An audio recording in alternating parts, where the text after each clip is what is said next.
It's the Dubplate Special Master. Live and direct. Trickstar Radio. Breakfast with Kovu here on the Big Bad Trickstar Radio. We're back inside the building once again as we continue our interview hour series, our daily interview section looking at different artists from around the UK and of course worldwide as well, looking at the projects they're working on, the sounds they are built from, and of course what is on the way today. I'm very excited to get into this conversation. We've been running his music now for a couple of weeks. I've been absolutely loving spinning his tunes in both a sort of breakfast setting and a DJ setting. The guy has one of the most catchy sets of tunes out there right now. Man like Damola Davies is on the line. How are you doing, sir? Yeah, boss. Thanks for having me, bro. One love, man. It's good to get you on, man. I'm really excited to get to this conversation. As I said before, we've been running one of your tunes on the show very regularly, and you will have heard a tune over the intro as well. It's great to kind of actually get into a conversation with you. As always, on these interviews, I love to kind of start right at the beginning, especially when it's your first time on the show. So let's take things right back to the beginning and talk about your roots into, I suppose, finding out that you wanted to be a musician. You wanted to work in and around music. What was the sort of thing that first inspired you to make that kind of switch up?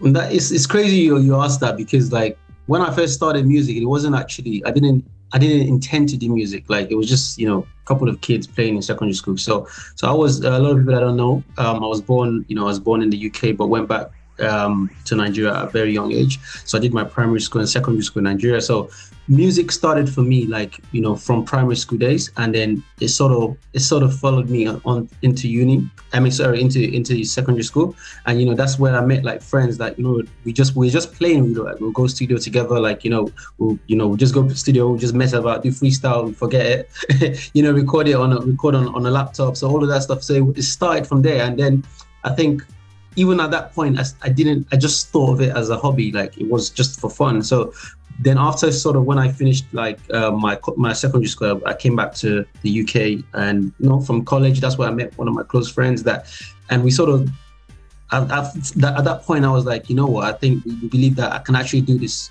as a passion, as a career.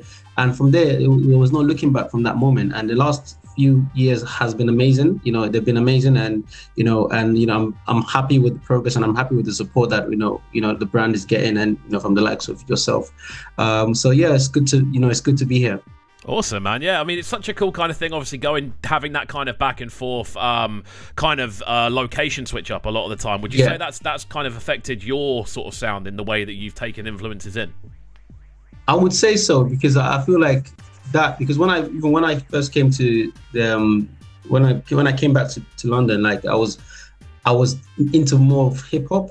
That was sort of my what I loved. I grew up on a lot of Tupac, like a lot of Jay-Z, like those kind of sounds. So I was like a rapper, but because I was in Nigeria, so that influenced my sound. So when I came and switched into Afrobeats, funny enough, my first Afrobeat single I remember called Twinkle. So see this fine baby, like it was Dremel. I'm not sure if you know about Dremel. So Dremel produced that. So we grew up in the same neighborhood in Nigeria. So we're neighborhood friends, and so he produced that single. And even though it was sort of a joke, recording that song, it was a joke. But when I listened to it, I was actually in college. I was 16 when I did that, and I was like, rah, this is a commercial tune. And I think from there I just started to explore it, even though I was rapping and singing. But then eventually the rap sort of faded away, and I was just said, what, I'll just stick to singing. And yeah, that's how we went. It's a really cool kind of, it's a really cool story of how the influences have all kind of twisted together. Then obviously you've got the kind of international influences where alongside that you've obviously got friends involved as well. So it's a cool kind of blend of different influences all working together. So there's a question I always like to ask people on this show, and it's almost becoming like the signature question we tend to ask people, and it's always a fun one to kind of dive into, because you always find people have different stories, different kind of fun sort of scenarios that happen. Do you remember the first time you actually stepped into a studio setting to actually record and put a tune together? That's actually like that just reminds me of like childhood, like my childhood memories. Like when I remember Nigeria, I remember the situation, like we actually me and my close friend T Stain, we started this, music in secondary school together. We had this group called X Element, so we all thought like, we're the bad boys in secondary school. So we actually like skipped, we had a lesson and we skipped the class just to go and record. Like one of the producers said, "Oh yeah, come use my studio." So we actually, at that time I was in boarding school, so I actually took some of the pocket money I was getting to actually go and pay the producer to record. So I even remember it was very funny because we got to the studio and we did a freestyle, and that was the first time I actually jumped on a mic. And when they tell you to do like doubles, they say, "Oh yeah, come and double it, come and repeat what you've said." I was just like, I was stammering because I could not even remember what I was saying. So the whole process of writing down your lyrics it hadn't really been, it wasn't part of my process. And I even remember the chorus like, "Hey, just bounce, just shaky like that." Literally, it's so funny. Like, yeah, that was the first time I actually entered the studio, I created a hook. And funny enough, the principal of the school, even though we were in trouble the next day, he actually said he loved the tune. So that was you got away with one. You got away with one. That's cool. And do you believe that the next year, the end of the year party, like we actually performed it? Oh, that's amazing. But yeah, that was memories. Oh, that's an awesome story, man. That's such a cool one. This is why I love asking this question, because there's always something that people can take from it. But kind of fast forwarding then to this year specifically, because obviously you've been very busy. We've seen a lot of music landing. Obviously, you started off the year with a track called Reigning Queen. Talk to me about this one, because it feels a little bit different, this one, obviously, sort of stylistically. Yeah, I mean, Reigning Queen. Funny enough, Reigning Queen was actually a song that I recorded. So I recorded with one of my close buddies, and so we were in a duo together called Two Bada. So Reigning Queen was one of the projects that we actually worked on whilst we were a duo. So it was like an unreleased project. We've been sitting on that project for years, like almost 4 years that song has been there. But I think we sort of felt like the feedback with people in our lives, music ears that have the music ears, they've been said, "Oh wow, this is actually a beautiful song." And we've always kept it like, we speak and say, "Oh yeah, we need to drop this," but "Oh yeah, we'll get to it." But because we all have our different priorities, we never had a chance to actually release that song. And Valentine was coming, and we just say, why not? Let's just push it out there. And it actually did very well. Even though personally I wasn't expecting it to do it, because it was just one of those projects that I had already planned the year. So it was sort of like, "Oh yeah, let's just drop it."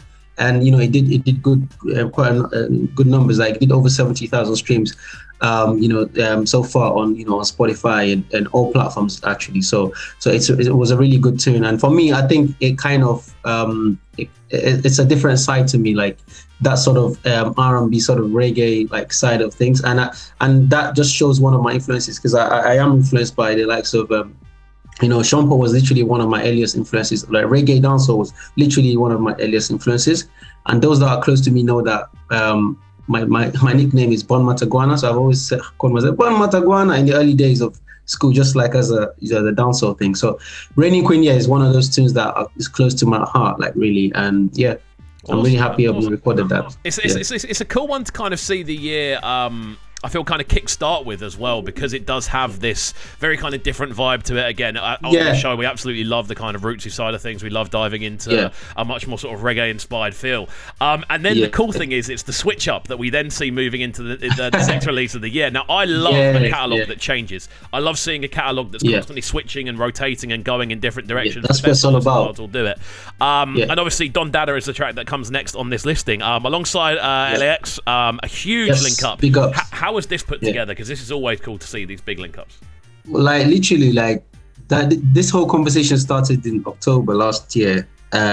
So originally, even though L.A.X was on one of the list of artists I wanted to work with, and originally, L.A.X was, he's a UK, he was in the UK, before he moved back to Nigeria. So he's sort of an artist that actually I've been inspired by his sounds and the quality of his music. But funny enough, my stylist, shout out to Source, Felix House. He because he's close friends with L.A.X. So I didn't even know at the time that he was styling L.A.X. up until last year, and he says, "Oh, bro." I mean, he called me, actually. It was on the night time, like it was around like 11 11:30, like midnight. Then he called me, oh, bro, what are you doing now? I said, nothing. He said, bro, I'm here with L.A.X. Do you want to speak to him? Literally just put me on the spot straight away. That says, yeah. That's a mad call to kind of receive, isn't it? literally, it was crazy. So I was like, oh yeah, I've spoken to L.A.X about you, bro. We need to do a collab. We need to do a collab with L.A.X, bro. You need to be on this. Then I said, oh yeah, this is exciting. So I spoke to L.A.X. L.A.X was really, he's a very cool guy, very humble. On the phone, in person, he's a very, very cool guy, and very big ups to him on that for working with me on that song. So literally, he said, yeah, he'll work with me on a song. So funny enough, at that point, because it was so sudden, I wasn't prepared. I didn't have any beats. It was like, oh yeah, he wants to work with you ASAP. Like, you guys need to work on something ASAP. He's only, at that time, he was actually in London for just only a few days, but because of other commitments, I wasn't able to, link up with him in the studio. So he said, oh, don't worry, I've got this mad producer in Nigeria called QB. He's produced for, the likes of Lekon, like a lot of Adekunle Gold. So he's one of the biggest in Africa right now.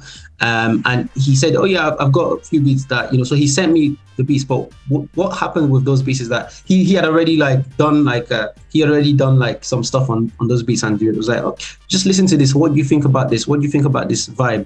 And then he sent about 3-4 beats, and I just heard that Dondada vibe, and I was like, nah, this is it. This is the vibe. And from there, literally the next day, I went to the studio. That song was literally ready that same week. So the song dropped in March, but the song was ready from the last week in November actually. So I was just sitting on it. So literally when I was speaking with my friends that would say, oh, we're gonna drop Raining Queen, in my head I was like, let me just get this song out there. I need to focus on Dondada. Literally that was So it was that song to me really, it's a game changer because I've been doing music for a long time, and to be able to have that song that could that can break a lot of that could break those records. Like right now it's on 500k plus streams. That's literally one of my biggest that's my first 500k stream ever. And so it's really good to see that. And I'm speechless because that was a good start to the year, and for me as well, to continue the pace and what we're trying to achieve this year. Definitely, man. I mean, it's really cool to see, and obviously off the back of that, you haven't rested on your laurels. You haven't sat still. You've very much kind of moved forward and pushed into the next one. And that's the main tune we're here to talk about today, because this is a tune that I've been running on a regular basis. I've played it in mixes. It's a tune that just has such an addictive kind of hook on it. It's just got such a bright kind of feel to it. Again, Gbese, talk to me about this tune. Was this always planned to be the next one on the list?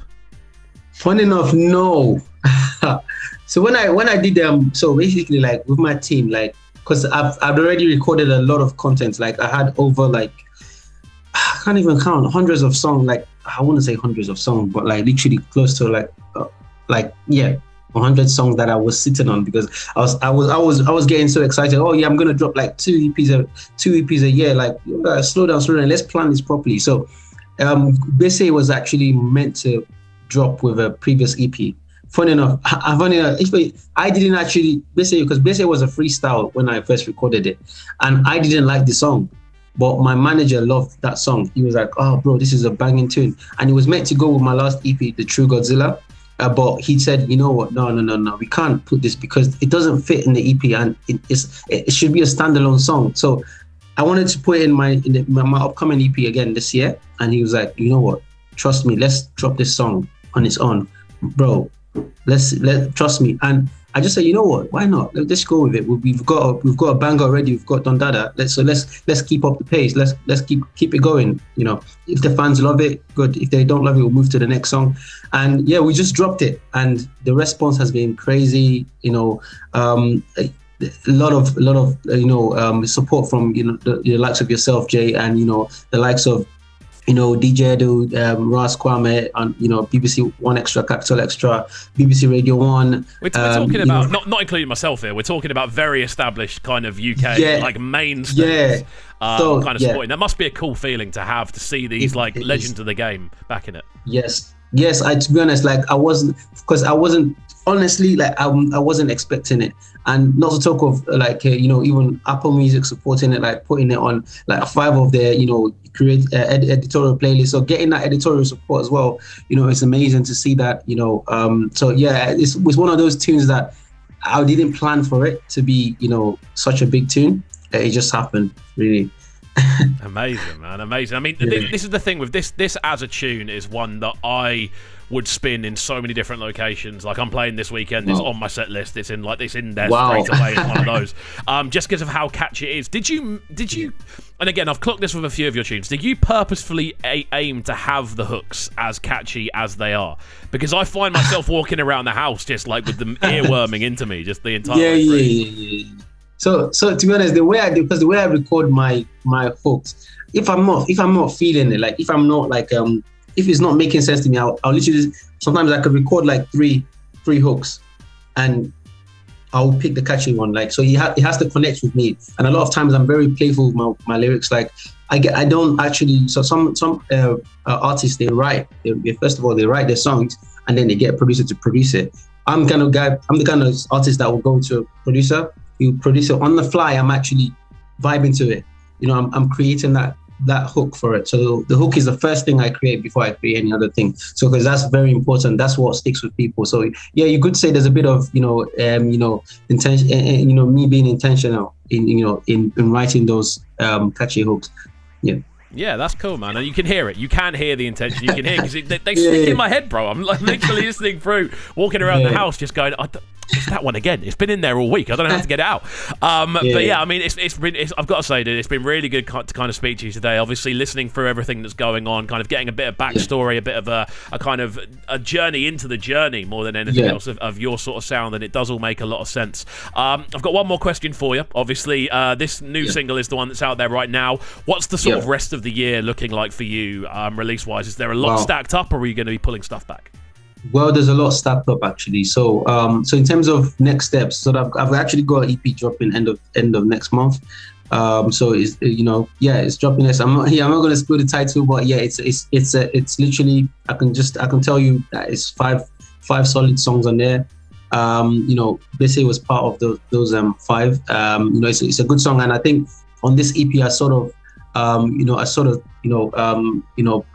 took on a different personality, just like that. Like towards the ladies, basically, like going for the ladies this time. I'm just passing that message of love on that one. So after that EP, I've also, I've got a few videos dropping as well, and hopefully we can end the year with a banger. Or but I feel like the EP itself would do a good job. But hopefully, if I'm not tired, I can drop another banger to the end of the year. Awesome, man. Well, I've got to say, it's been great getting to have you on the show. It's been great to chat to you. Thanks for taking the time out of your morning, man. It's been great. Yeah. Thanks so much, Jay. Really appreciate you. Each and every time. We're going to jump into the new single next and actually have a look at a couple of the other bits we've mentioned today, sound-wise as well. Following on from that, we are going to get into today's episode of The Dub Shack. So do keep it locked and don't go anywhere, people. Just before we go, Damola, where can people find you on social media platforms? So you can find me on Instagram, you can find me on Twitter, on Facebook at Damola Davies. And also if you're a fan of TikTok, I'm on TikTok as well, Damola Davies 1. So thanks so much, everyone. Thanks, Jay. I appreciate you. Let's do this. There we go, man. Keep it locked and don't go anywhere, people. We're live on Trickstar Radio this morning. This is Breakfast with KXVU. Don't go anywhere. Yow. This is Breakfast with KXVU, bringing you their morning flavors on Trickstar Radio. Trickstar Radio.